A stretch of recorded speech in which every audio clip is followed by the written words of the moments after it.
अस्सलाम वालेकुम स्टूडेंट्स। आज जो हम टॉपिक डिस्कस करने जा रहे हैं वो हम देखेंगे कि अरे पे हम लोग कौन कौन से ऑपरेशन जो है वो परफॉर्म कर सकते हैं। ठीक है, अगर हमने अरे में कोई एलिमेंट इंसर्ट करना है तो हम कैसे करेंगे। पहले हमने सिंपल थ्योरेटिकल फॉर्म में डिस्कस किया था कि हम अरे में इंसर्शन भी कर सकते हैं, डिलीशन भी कर सकते हैं, लेकिन आज हम एल्गोरिथम की मदद से जो है वो समझेंगे कि हम किस तरह से अपने अरे के अंदर किसी भी पोजीशन के ऊपर हम कोई भी एलिमेंट इंसर्ट कर सकते हैं। ठीक है, इसमें हम स्टार्ट करते हैं। कहते हैं कि हम लोग अरेज के अंदर हम लोग इंसर्शन ऑपरेशन भी परफॉर्म कर सकते हैं। ठीक है, algorithm inserts a data item into the kth position in a linear array LA with n elements that is insert near array n k item। ठीक है, अब इसमें वो क्या बात कर रहा है, कह रहा है कि एल्गोरिथम के अंदर हम लोग ये जो एल्गोरिदम हम यूज़ कर रहे हैं इसमें हम क्या कर सकते हैं कि कोई भी डाटा एलिमेंट है वो हम kth पोजीशन के अंदर जो है वो स्टोर कर सकते हैं एक लीनियर अरे में, जो कि हमने नाम दिया हुआ है LA।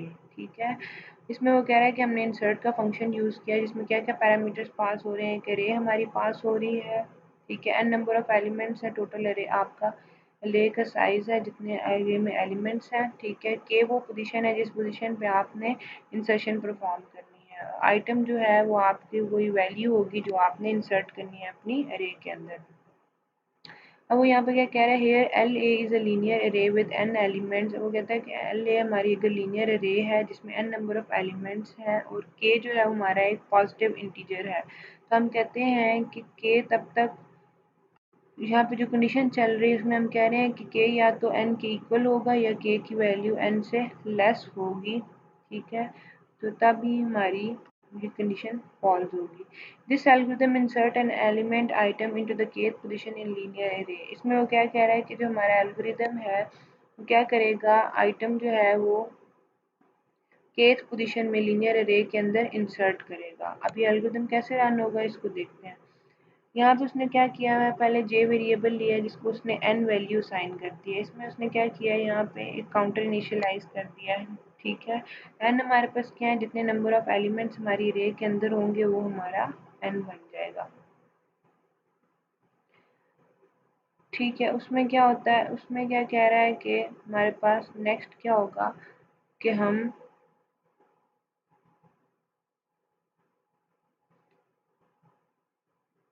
नेक्स्ट जो है वो हम इसमें क्या करेंगे कि हम जो है वो नेक्स्ट स्टेप पे वो क्या कह रहा है कि हम 3 और 4 स्टेप जो है वो रिपीट करेंगे जब तक। अब यहाँ पे हमारे पास वाइल की लूप यूज़ हो रही है। ठीक है, वाइल लूप में क्या है हमारे पास कि जब j greater than equal to k है, जब तक j जो है j की value greater than equal to k रहेगी तो हमारे पास 3 और 4 स्टेप जो है वो रन होते रहेंगे। अब यहाँ पे क्या कह रहा है, 3 और 4 स्टेप को क्या कहता है कि जब हमने इंसर्शन परफॉर्म करनी है तो इसका मतलब ये है कि हम लोग जितने भी एलिमेंट्स हैं उनको डाउनवर्ड मूव करेंगे। ठीक है, तो इसमें वो क्या कह रहा है, linear array j+1 is equal to linear array j। अब इसमें क्या कहते हैं, j की लोकेशन हमारे पास वो वैल्यू है जो हमारे पास n है, और n अगर हमारे पास लेट्स सपोज हम कहते हैं कि n हमारे पास जो है वो n जो है वो हमारे पास 4 है। ठीक है, तो j की वैल्यू भी हमारे पास 4 ही होगी।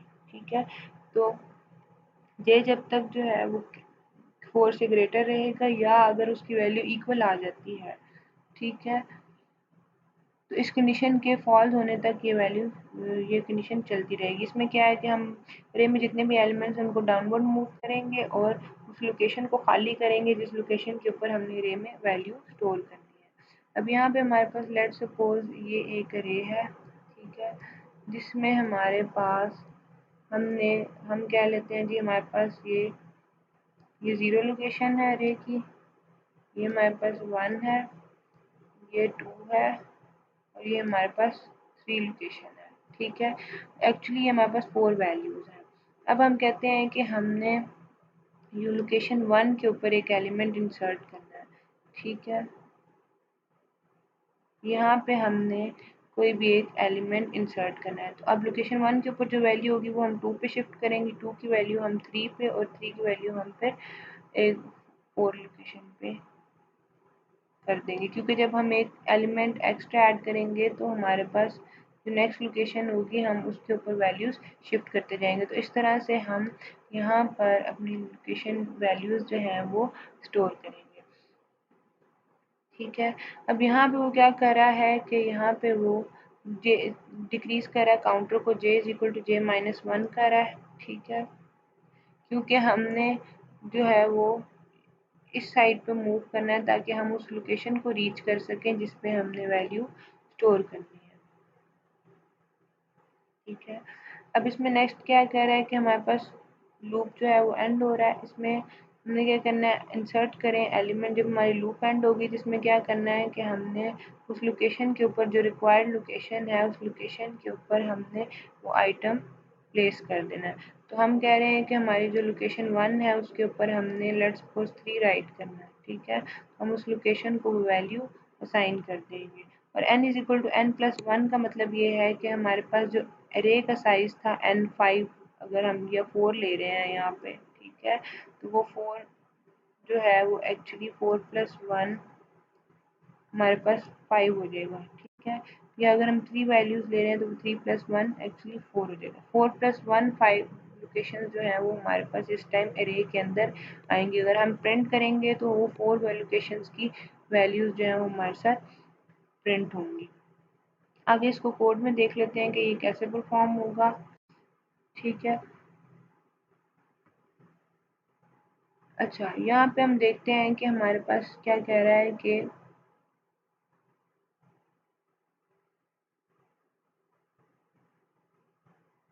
यहाँ पे हमारे पास क्या कह रहा है कि उसी कोड को बता रहा है कि ये हमारे पास लीनियर अरे है यहाँ पे। ठीक है, जिसमें हमारे पास नंबर ऑफ एलिमेंट्स क्या है 5। अब हमने यहाँ पे अरे का साइज डिक्लेयर कर दिया जो कि हमारे पास 5 है, कि वो वैल्यू है जिसपे हमने जिस लोकेशन के ऊपर हमने वैल्यू को इंसर्ट करना है। ठीक है, और आइटम जो है वो वैल्यू है जो कि हमने उस लोकेशन पे इंसर्ट करनी है, यानी हमने लोकेशन 3 के ऊपर 10 इंसर्ट करना है। आई जो है हमारी लूप के लिए यूज़ हो रहा है और जे को उसने वैल्यू साइन कर दी है n।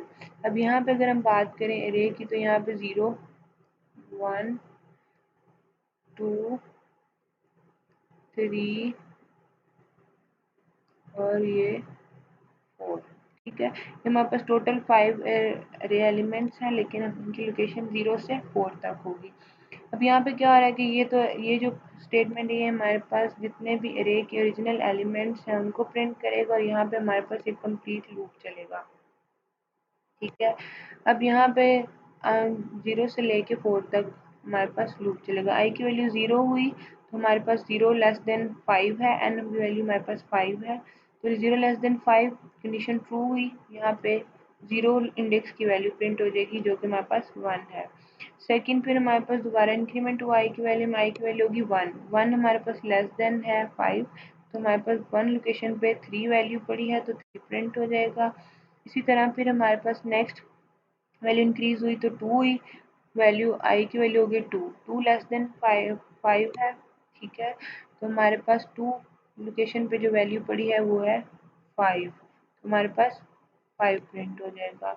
इसी तरह नेक्स्ट हमारे पास जो है एक और इंक्रीमेंट होगा तो हमारी वैल्यू हो जाएगी 3 हमारे पास 5 से लेस है, तो हमारे पास थर्ड लोकेशन पे जो वैल्यू पड़ी है 7 वो प्रिंट हो जाएगा।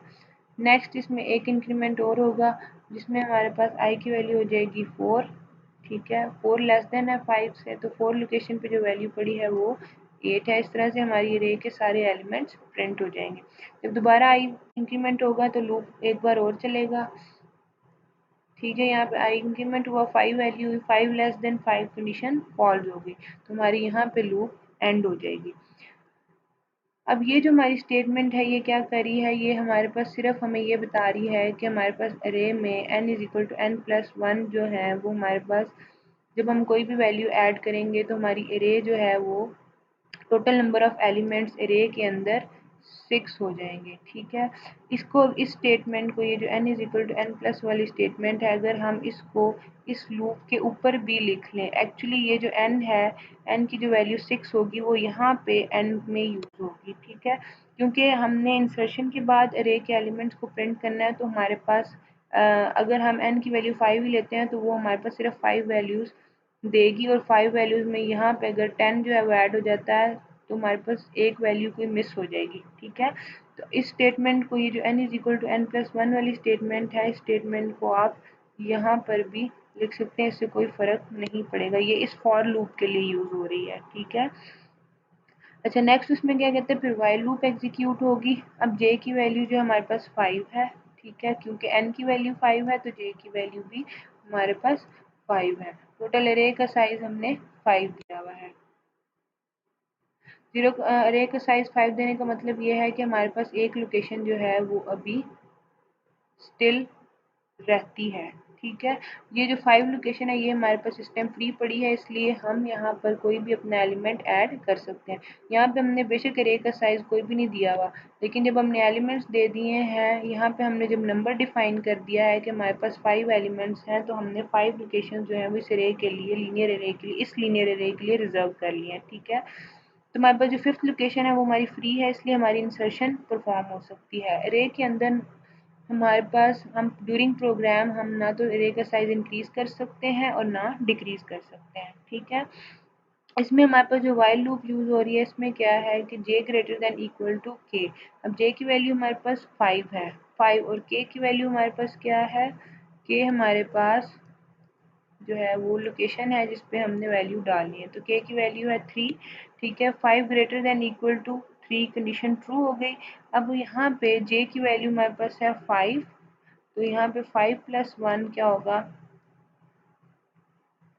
यहाँ पे हमारे पास 5 प्लस 1 इज इक्वल टू 6 होगा। ठीक है, अब हमारे पास linear array 6 is equal to linear अरे 5। ठीक है, यहाँ पे क्या होगा कि लीनियर अरे 6 पे जो वैल्यू है, लीनियर अरे 6 पे आप डाल दें लीनियर अरे 5 की वैल्यू। ठीक है, लीनियर अरे 6 पे आप 5 की वैल्यू डाल दें, तो यहाँ पे बेसिकली क्या होगा, हमारे पास इंडेक्स जो है वो 5 है। ठीक है, 6 जो है वो हमारे पास, 6 की वैल्यू 5 पे अगर डाल भी देगा, 6 पे हमारे पास 5 की वैल्यू डाल देगा तो 5 भी एम्प्टी है, तो 6 की वैल्यू भी एम्प्टी होगी। ठीक है, इसमें अब वो क्या करेगा, j is equal to j minus one हो जाएगा, एक डिक्रीमेंट हो जाएगा। अब यहाँ पे क्या होगा, 5, j की वैल्यू 5 थी तो 5 माइनस वन 4 हो जाएगी। ठीक है, 4 प्लस 1 5 आ जाएगा, यहाँ पे हमारे पास 5 आ जाएगा, तो यहाँ पे हमारे पास 5 हो जाएगा, यहाँ पे हमारे पास 5 इज इक्वल टू 4 हो जाएगा। ठीक है, अब हमारे पास क्या है कि फिफ्थ लोकेशन पे आप 4 की वैल्यू डाल देंगे। इसका मतलब ये है कि हमारे पास यहाँ पर 8 जो है वो इस फिफ्थ लोकेशन पे आ जाएगा। ठीक है, अब 8 जो है वो फिफ्थ लोकेशन पे आ गया, 4 इस टाइम फ्री पड़ा। अब हमारे पास जब वैल्यू जो है वो 3 होगी, 4, अब j की वैल्यू हो जाएगी 3। पहले हमारे पास 4 थी। ठीक है, अब हमारे पास हो जाएगी 3,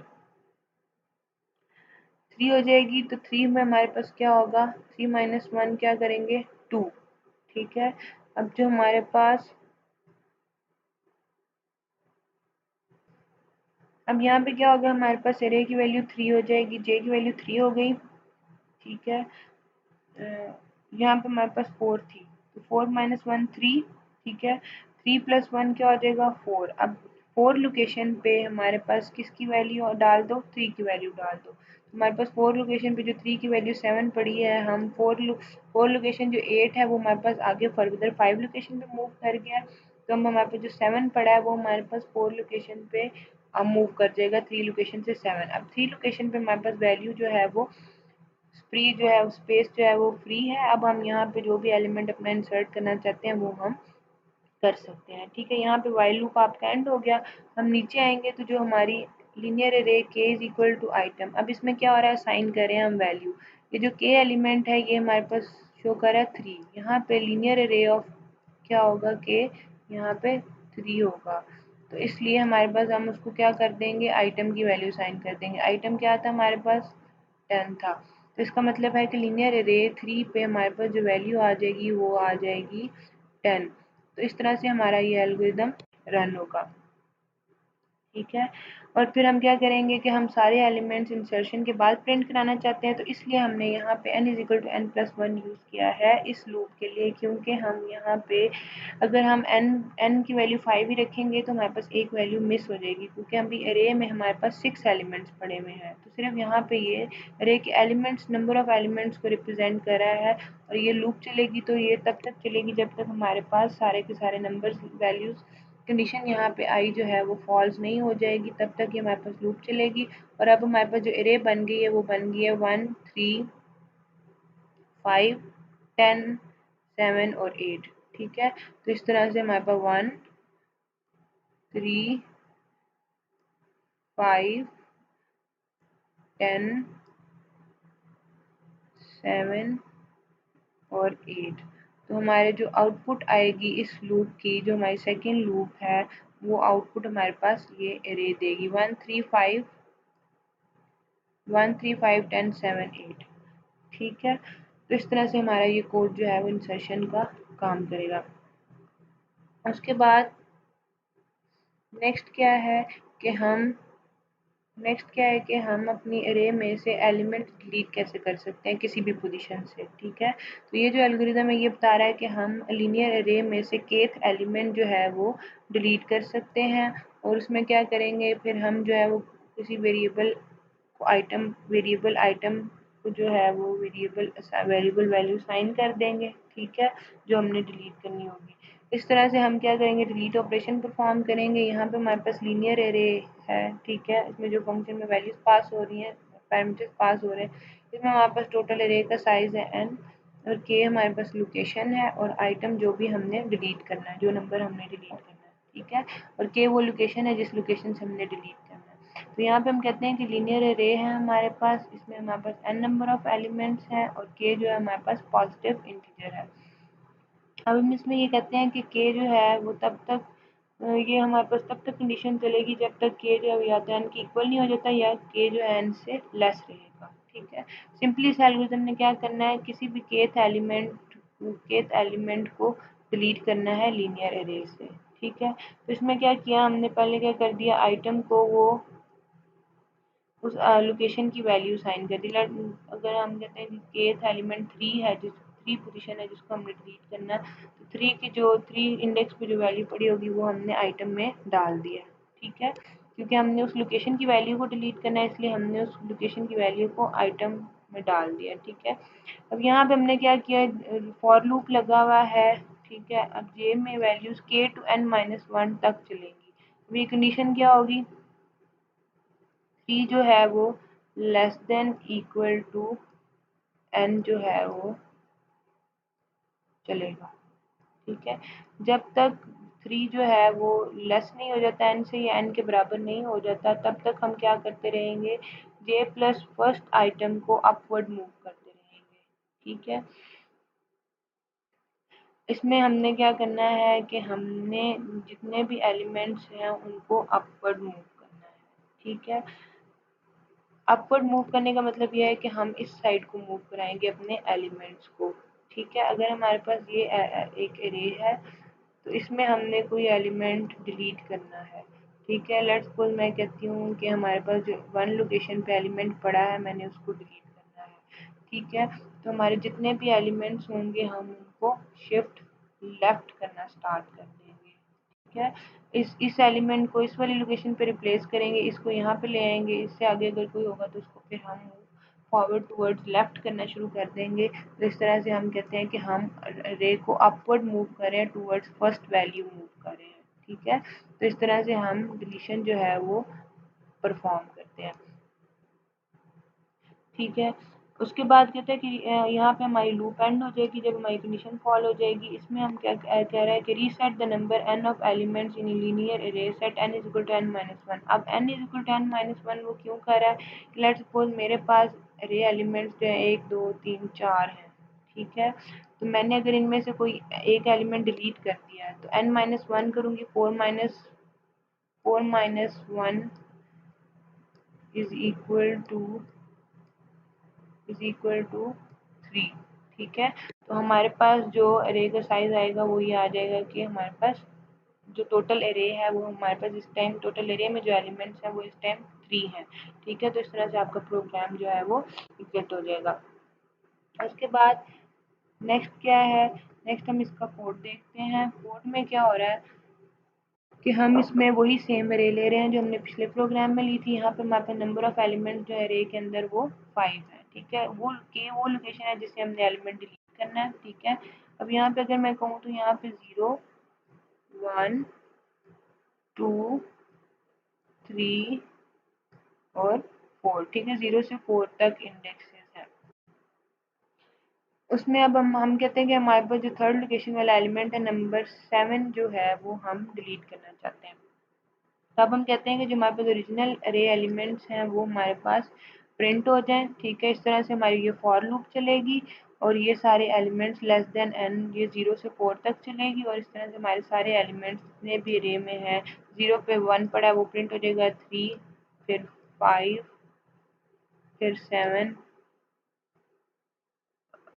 और फिर 8। ठीक है, ये हमारी ओरिजिनल अरे प्रिंट हो जाएगी। उसके बाद हम नेक्स्ट स्टेटमेंट में आते हैं, j is equal to k। अब j को उसने k के इक्वल कर दिया। अब j की वैल्यू क्या आ जाएगी, k में हमारे पास क्या पड़ा हुआ है 3, वो इंडेक्स है जिससे हमने वैल्यू डिलीट करनी है। ठीक है, तो अब कहते हैं कि जब तक j लेस देन n रहेगा तो आपने ये वाइल लूप चलाते रहना है। अब j की वैल्यू है 3 और n है हमारे पास 3 लेस देन 5। ठीक है, n हमारे पास टोटल 5 है और j हमारे पास 3 है। ठीक है, 3 लेस देन 5 जब तक रहेगा तब तक ये लूप चलेगी, जब ये फॉल्स हो जाएगा तो लूप खत्म हो जाएगी। अब इसमें हमने क्या किया, L of L linear array j minus 1 is equal to linear array j। अब j माइनस 1 क्या है, j की वैल्यू क्या है 5, 5 माइनस 1। अब अरे में हमारे पास एक इंडेक्स कम हो जाएगा, यहाँ पे ये 4 आ जाएगा। 5 माइनस 1 4 इज इक्वल टू यहाँ पे 5। अब वो क्या कह रहा है कि हमारे पास इंडेक्स 4 के ऊपर जो इंडेक्स 5 की वैल्यू है वो आप डाल दें। अब हमारे पास इंडेक्स 4 के ऊपर जो 5 की वैल्यू है वो हम डाल देंगे। सॉरी सॉरी, जे की वैल्यू यहाँ पे 3 है। सॉरी सॉरी सॉरी, यहाँ पे 3 माइनस 1 क्या हो जाएगा 2 हो जाएगा। तो इसका मतलब है कि वो क्या कह रहा है, वो क्या कह रहा है कि हमारे पास लोकेशन 2 के ऊपर हमारे पास, क्योंकि जे की वैल्यू 3 है, 3 माइनस 1 हो गया 2 और यहाँ पे लोकेशन 2 के ऊपर आपने क्या करना है, लोकेशन 3 की वैल्यू डाल देनी है। ठीक है, तो इसमें क्या होगा 2 के ऊपर उसने 3 की वैल्यू डाल दी। अब ये 7 उठा के यहाँ से 3 से यहाँ पे ये 5 की जगह ओवरराइट कर देगा। ठीक है, अब 3 यहाँ पे ब्लैंक पड़ा हुआ है। नेक्स्ट क्या होगा, एक इंक्रीमेंट होगा। ठीक है, इंक्रीमेंट इसलिए होगा कि हम फॉरवर्ड मूव करेंगे ताकि हम ये वाली वैल्यू भी बैक उठा के लेके आए। ठीक है, तो हमारे पास क्या होगा कि यहाँ पे हमारे पास जो की वैल्यू 3 थी तो हमारे पास 4 हो जाएगी। 3 प्लस 1 4। ठीक है, 4 लेस देन 5 है, कंडीशन ट्रू है। तो हमारे पास क्या होगा कि 4 माइनस 1 3। अब वो क्या कहेगा, लोकेशन 3 के ऊपर लोकेशन 3 के ऊपर 4 की वैल्यू डाल दो। ठीक है, 3 4 माइनस 1 3 हुआ। ठीक है, और यहाँ पे लोकेशन 3 के ऊपर हो गया था जी 4 की वैल्यू डाल दो। तो अब क्या हो जाएगा, हमारे पास जो 8 है वो शिफ्ट लेफ्ट कर देगा, अपवर्ड मूव कर देगा। तो यहाँ पे हमारे पास जो ब्लैंक स्पेस पड़ी है जहाँ पे 7 था, अब यहाँ पे हम 8 डाल देंगे और यहाँ से हम 8 रिमूव कर देंगे। ठीक है, अब फोर्थ लोकेशन जो है वो फ्री पड़ी हुई है। अब क्या होगा, फिर दोबारा जो है वो एक इंक्रीमेंट होगा। अब जो है वो हमारी क्या वैल्यू है 2। अब हमारे पास 2 प्लस 1 2, हमारी जो रे की वैल्यू थी वो 3 थी, अब हमारे पास 4 हो जाएगी। तो जब हम एक जे की वैल्यू हमारे पास 4 थी। ठीक है, अब 4 प्लस 1 होगा तो 5 हो जाएगी। 5 लेस देन 5 है, कंडीशन फॉल्स हो जाएगी।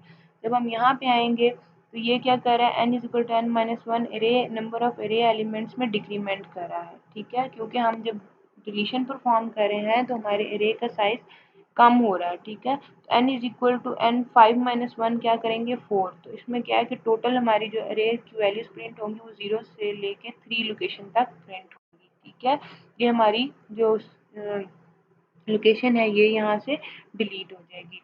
ठीक है, इस तरह से हम फिर जितने भी एलिमेंट्स आफ्टर डिलीशन एरे के अंदर है उनको हम फॉर लूप की मदद से प्रिंट कर लेंगे। और यहाँ पे n में जो वैल्यू आएगी वो ये वाली वैल्यू करंट वैल्यू आएगी जो कि n इज इक्वल टू 4 होगी। ठीक है, तो इसमें हम लोग n की 4 इंडेक्स 0 से लेके 3 इंडेक्सेस तक जो है वो आपकी लूप चलेगी।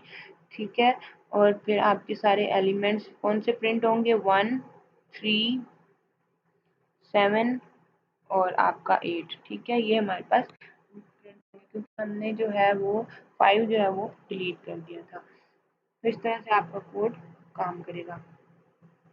अब नेक्स्ट इसमें वो क्या कहता है कि हमारे पास कहता है कि we may conclude that if many deletions and insertions are to be made in a collection of data elements then a linear array may not be the most efficient way of storing data। अगर हमने बहुत ज़्यादा number of deletions और insertions perform करनी हो तो linear array हमारे पास data को स्टोर करने के लिए एफिशिएंट वे नहीं है इस केस के अंदर। ठीक है, अब वो कहता है कि अगर हम लोग कोई भी एलिमेंट है, ठीक है, उसकी लोकेशन अगर हमने फाइंड करनी है कि वो किस लोकेशन के ऊपर अरे पड़ा हुआ है, तो हम लीनियर सर्चिंग के थ्रू सर्च ऑपरेशन यूज करते हुए हम उसका जो है वो फाइंड आउट कर सकते हैं, लोकेशन फाइंड आउट कर सकते हैं। अब यहाँ पे हमारे पास लीनियर अरे है। ठीक है, n है जितने नंबर ऑफ एलिमेंट्स हैं आइटम जिसको हमने फाइंड आउट करना है, जिसकी और लोकेशन का वेरिएबल है, जिस एलिमेंट की लोकेशन फाइंड आउट करनी है वो और लोकेशन। ठीक है, यहाँ पे लीनियर अरे लिए जिसमें n नंबर ऑफ एलिमेंट्स हैं और आइटम लेंगे जिसकी हमें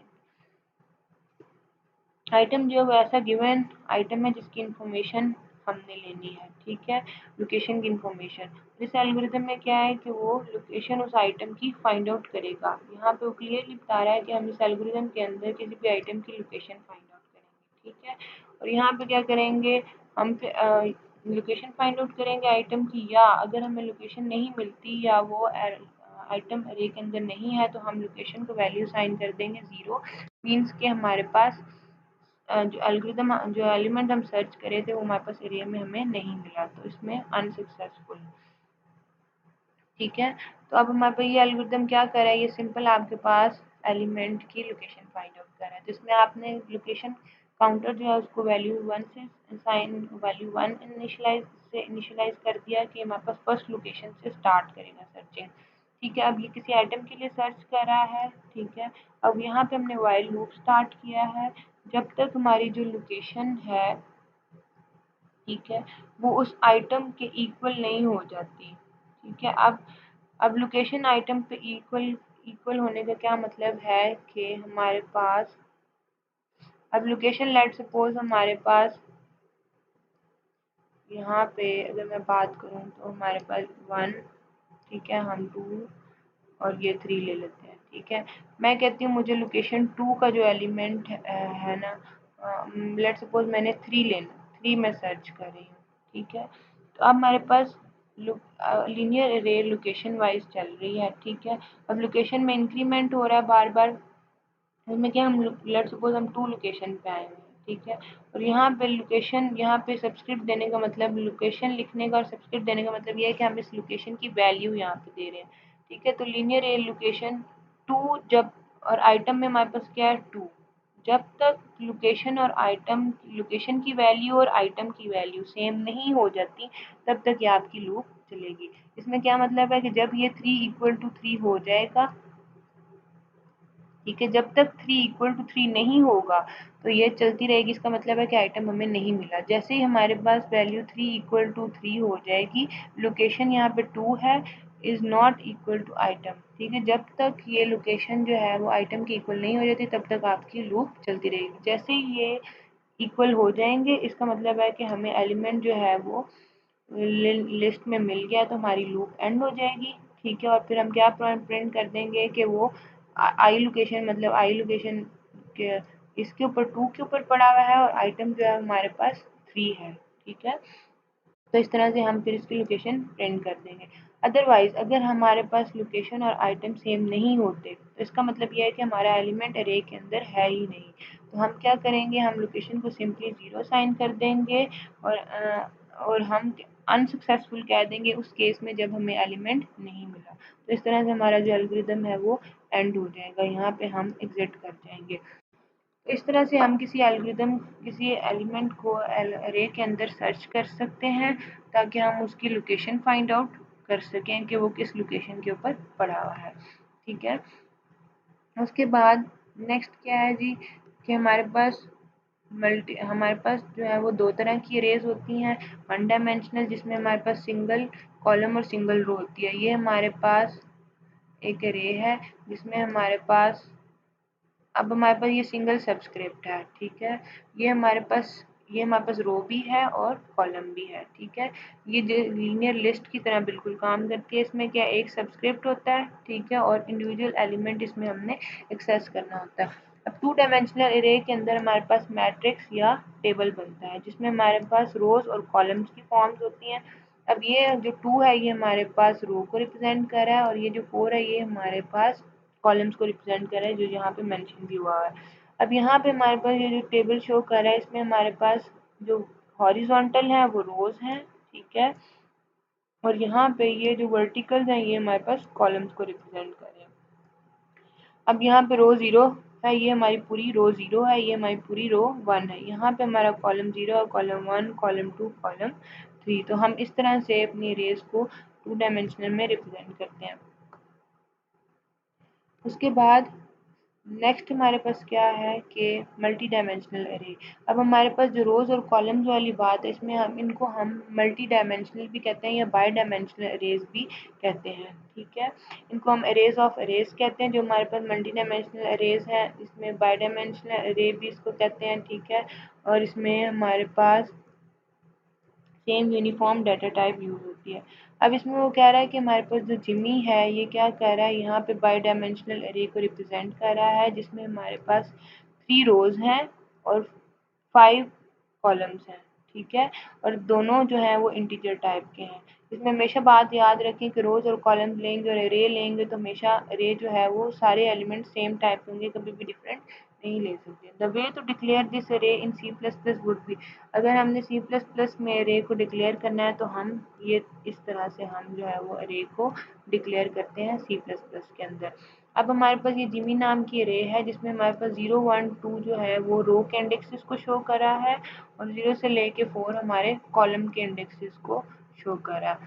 ठीक है, तो इस तरह से हम अपनी मल्टी डायमेंशनल अरेज को सी प्लस प्लस के अंदर रिप्रेजेंट करते हैं। उसके बाद हमारे पास नेक्स्ट है, हम क्या कहते हैं कि हमारे पास 2 डायमेंशनल अरेज हैं जिनको हम दो तरह से मेजर कर सकते हैं। पहला है row major order, row by row. ठीक है, और फिर दूसरा है column major order, column by column. अब यहाँ पे हमारे पास जो मैट्रिक्स बनी हुई है, ये जो मैट्रिक्स है हमारे पास, इसमें अगर गौर से देखें तो ये हमारे पास फर्स्ट रो है, ये सेकेंड रो है और ये थर्ड रो है। ठीक है, इसमें ये हमारा फर्स्ट कॉलम है, अगर वर्टिकल देखें ये सेकेंड कॉलम है, ये हमारे पास थर्ड कॉलम है। इसमें हमारे पास ये 1, 1 जो शो करा है इट मीन्स यहाँ पे हमारे पास 1, ये हमारे पास 1 है, ये हमारे पास 2 है, ये हमारे पास 3 है। यहाँ पे हमारे पास ये 1 है, ये 2 है और ये हमारे पास 3 है। इसका मतलब है 1 row 1 column, 1 row second column, 1 row third column, 2 row 1 column, second row second column, second row third column. इसी तरह third row first column, third row second column, third row third column. इस तरह से हम अपनी वैल्यूज को represent कर सकते हैं। हम इसका इंडेक्स 0 से भी स्टार्ट कर सकते हैं, वो आपकी अपनी मर्जी है। ठीक है, अगर हम 0 से करते तो यहाँ पे स्टार्टिंग 0 हो जाता, ये भी 0 हो जाता और फिर ये 1 हो जाता और ये फिर 2 हो जाता। इसी तरह यहाँ पे ये 1 हो जाता और ये हमारे पास 2 हो जाता। ठीक है, तो हम इस तरह से मैट्रिक्स में वैल्यूज जो है वो रिप्रेजेंट कर सकते हैं। अब हमारे पास ये जो रो मेजर ऑर्डर है, रो बाय रो है। अब हम मेमोरी में अगर बात करें वैल्यू स्टोर करने की तो हम क्या कहते हैं कि हमारी जो मेमोरी के अंदर वैल्यूज हैं या एरेज के अंदर जो हम अगर रो वाइज वैल्यू स्टोर करने की बात करें तो एट ए टाइम मेमोरी के अंदर या तो रो की फॉर्म में मेमोरी स्टोर होंगी वैल्यूज या कॉलम की फॉर्म में स्टोर होंगी। ठीक है, तो अब यहाँ पे हमारे पास रो मेजर ऑर्डर में सिर्फ रो वाइज वैल्यूज स्टोर होंगी। ठीक है, अब हमारे पास पहली रो ये है 9 to 8, तो हमारी ये जो 9 to 8 वैल्यूज हैं ये हमारे पास फर्स्ट 3 इंडेक्सेस पे पड़ी हैं। ठीक है, इसमें हमारे पास रो 1 है और कॉलम भी 1 है, रो 1 है कॉलम 2 है, ये इसका इंडेक्स रिप्रेजेंट कर रहा है। ठीक है, उसके बाद नेक्स्ट जो सेकंड रो है वो हमारी यहाँ से स्टार्ट हो रही है। यहाँ पे हमारे पास सेकंड रो है 1 column, second row second column, second row third column. इसी तरह हमारे पास ये थर्ड रो है। ठीक है। तो हमारे पास थर्ड रो की वैल्यूज ये पड़ी हैं जो कि यहाँ पे टेबल में शो हो रही हैं। इस तरह से अब यहाँ पे मेमोरी के अंदर देखें रो की फॉर्म में जो सारी वैल्यूज हैं वो रो वाइज सेव हुई हुई हैं, ठीक है। इसी तरह कॉलम मेजर ऑर्डर के अंदर हमारी जितनी भी वैल्यूज हैं वो कॉलम वाइज स्टोर हुई होंगी। हमारी जो फर्स्ट कॉलम की वैल्यू है वो हमारे पास 979 ये पड़ी है, ठीक है। इस तरह हमारे सेकंड कॉलम की वैल्यू ये पड़ी है और हमारे पास थर्ड कॉलम की वैल्यू ये पड़ी है। तो इस तरह से हमारी वैल्यू जो है वो कॉलम बाय कॉलम स्टोर होती है हमारी मेमोरी के अंदर। जैसे हम कहते हैं ये हमारे पास कॉलम बाय कॉलम और रो बाय रो ऑर्डर है, ठीक है। इसमें हम क्या कहते हैं जी, हमारे पास टू डायमेंशनल अरे को हम मेमोरी में रिप्रेजेंट कर सकते हैं, ठीक है। इसमें क्या है कि m क्रॉस n अरे ऑर्डर होता है रोज और कॉलम्स, ठीक है। m जो है वो रोज को रिप्रेजेंट करता है, n जो है हमारे पास कॉलम को रिप्रेजेंट करता है। Array will be represented in memory by a block of m cross n sequential memory location. इसमें क्या है कि हम m cross n sequential memory location और मेमोरी लोकेशन पे जब भी हम मेमोरी स्टोरेज की बात करते हैं तो हमारा जितना भी डाटा स्टोर होगा वो सीक्वेंस में स्टोर होगा, ठीक है। अब ये क्या कह रहा है specifically the programming language store अरे इन ईथर। अब प्रोग्रामिंग लैंग्वेजेस की जब हम बात करें कि हमारी प्रोग्रामिंग लैंग्वेजेस में जो हमारी जो है वो अरे जो है टू डायमेंशनल अरे वो किस तरह से स्टोर होती है, तो वो हमारी कॉलम बाय कॉलम स्टोर होती है, रो बाय रो स्टोर होती है, या हम इसे ये भी कह सकते हैं कि ये कॉलम मेजर ऑर्डर है, ये रो मेजर ऑर्डर है, ठीक है।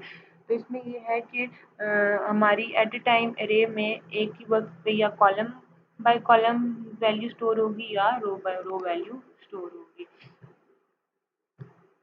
उसके बाद यहाँ पे सिर्फ मेमोरी रिप्रेजेंटेशन दिखाई हुई है कि हमारे पास मेमोरी में वैल्यूज किस तरह से स्टोर होती है। ये हमारे पास सब्सक्रिप्ट्स की वैल्यू है, हमारे पास वन कॉलम है, one row one column, second row one column, ठीक है। तो ये हमारे पास यहाँ पे कॉलम्स को रिप्रेजेंट कर रही है, ठीक है, कि हमारे पास कॉलम वाइज वैल्यूज जो है वो स्टोर हुई है। यहाँ पे हमारे पास सेम जो है वो रोज को शो कर रही हैं। यहाँ पे हमारे पास जो वैल्यूज हैं वो रो वाइज स्टोर हुई हैं। रोज जिस सीक्वेंस में पड़ी हुई थी वैसे ही हमारी रोज यहाँ पे वैल्यूज जो है वो मेमोरी के अंदर इस तरह से सीक्वेंस में स्टोर हुई हैं, ठीक है। उसके बाद नेक्स्ट क्या है इसके अंदर, इसमें नेक्स्ट कॉन्सेप्ट क्या है कि हम जो है वो टू डायमेंशनल अरे तो यूज़ करते हैं, ठीक है। तो हम अगर कॉलम ऑर्डर और रो मेजर ऑर्डर जो है वो फाइंड आउट करना चाहें, ठीक है, तो हम कैसे फाइंड आउट कर सकते हैं। उसमें क्या है कि हम कहते हैं कि हम लोकेशन ले लेते हैं, यहाँ पे हमारे पास रो है, ये हमारे पास रो है और ये हमारे पास कॉलम है, ठीक है। ये रो को रिप्रेजेंट कर, जे रो को रिप्रेजेंट करा, के कॉलम को रिप्रेजेंट करा। यहाँ पे हमारे पास बेस एड्रेस है, यहाँ पे हमारे पास नंबर ऑफ वर्ड्स पर मेमोरी सेल कितने स्टोर होंगे ये वो हम बता रहे हैं। अगर कॉलम ऑर्डर है तो एम जो है वो रोज को रिप्रेजेंट कर रहा है, ठीक है।